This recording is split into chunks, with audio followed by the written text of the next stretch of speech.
এবার হচ্ছে ভেজ মুগ ডাল। দেখো ডালটা আমার সেদ্ধ হয়ে গেছে, সেদ্ধ করতে দিয়েছি। এবার এই কড়াইতে করে আমি সব ভাজা করছি। 250 গ্রাম ডাল আছে, তার জন্য আমি এখানে এই তেলটা দিয়েছি, দিয়ে এর মধ্যে আমি জিরেটা দিয়ে দিলাম। এবার দিচ্ছি শুকনো লঙ্কা আর 2টো তেজপাতা, 2টো শুকনো লঙ্কা আর 2টো তেজপাতা। এবার আমার এই ফোড়নটা হয়ে গেছে। এবারে ফোড়নের মধ্যে দিচ্ছি দেখো ক্যাপসিকাম, গাজর, বিনস, মটরশুঁটি, এগুলোকে আমি সব এর মধ্যে এবার ভাজা করে নেব। যেহেতু ঘি ভাতটা করেছি, ফ্রাইড রাইসটার মধ্যে কাজু কিশমিশ দেওয়া আছে, আর কাজু কিশমিশ দেবো না ডালটার মধ্যে।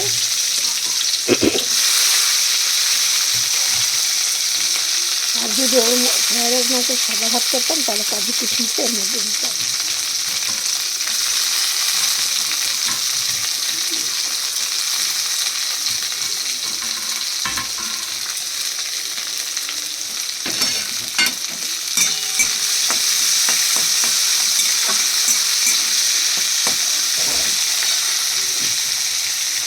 এর মধ্যে দিয়ে দিচ্ছে এবার কিছুটা নুন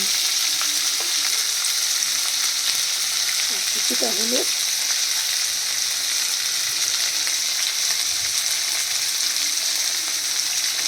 কালারের জন্য।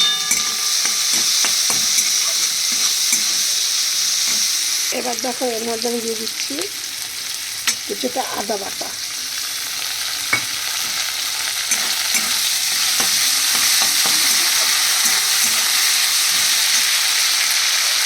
আর দিয়ে দিচ্ছি 1 চামচ জিরে বাটা।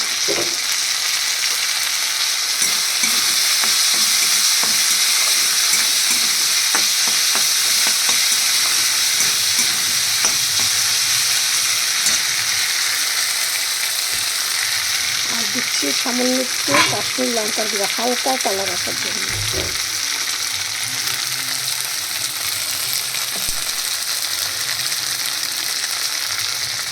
এবার দিয়ে দিলাম হলুদ গুঁড়ো,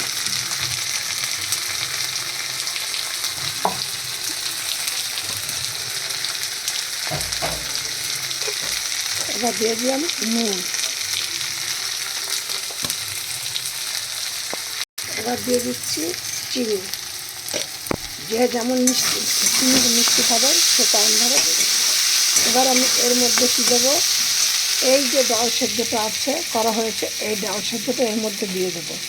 তার আগে একটুখানি নাড়াচাড়া করে নেব, তাহলে ডালটা খেতে বেশি টেস্টি হবে।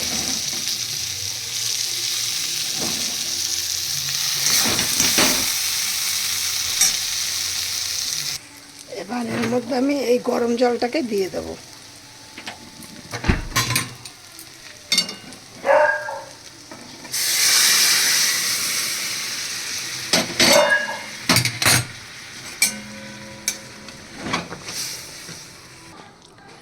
এবার 3টে গোটা লঙ্কা দিয়ে দিলাম, যার দরকার হবে সে লঙ্কাটা খাবে, কারণ ওই যে একটুখানি মশলা দিয়েছি জিরে বাটা, তার সাথে একটু লঙ্কা দেওয়া ছিল। এবার দেখো আমার একটু টেস্ট করে দেখলাম একটু নুনটা একটু কম হয়েছে, যে তাই আবার একটুখানি নুন দিলাম। আমার এটা হয়ে গেছে। এবার একটুখানি ঘি দেবো, কারণ ঘি ভাত দিয়ে খাওয়া হবে, ফ্রাইড রাইস দিয়ে খাওয়া হবে, একটু ঘিয়ের গন্ধ হলে বেশি ভালো লাগবে।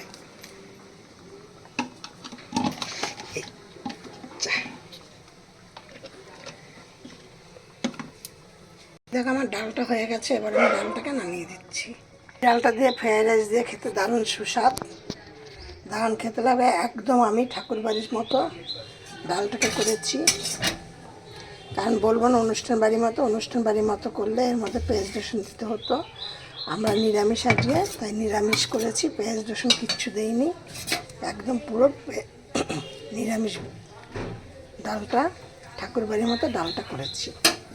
তোমরা এইভাবে করে দেখবে, একবার করে দেখবে, খাবে, বারবার খেতে ইচ্ছা করবে। চম্পাস রেসিপি হাউস থেকে রেসিপিটি শেয়ার করছি। আর এই দেখো এই ঘি ভাতের সাথে, এই ফ্রাইড রাইসের সাথে এটা আমি এই যে পরিবেশন করব, ঠিক আছে।